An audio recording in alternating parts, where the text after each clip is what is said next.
Kumpiskado ang 400 kilo ng gataw o nabubulok na bangus sa Magsaysay Fish Market sa Dagupan City. Matapos yan ang isinagawang spot inspection ng mga otoridad sa nasabing palengke. Hindi na sariwa yung isda, nagpapakita na ito ng mga signs ng decomposition. So hindi na base doon sa naging assessment ng ating mga kasamahan from the Sanitation Division, hindi na ito safe para kainin pa ng tao. Ayon sa City Agriculture Office, nanggaling ang mga isda sa isang bayan sa Western Pangasinan. Ibinenta raw ito sa mas murang halaga.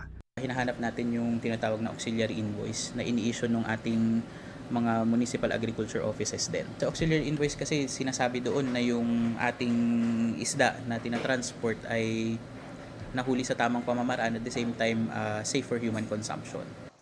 Dahil dito nakukwestiyon ng ilang mamimili ang mga tinitindang isda sa Magsaysay Fish Market kahit pa maganda ang kalidad nito. Ito ang unang balita.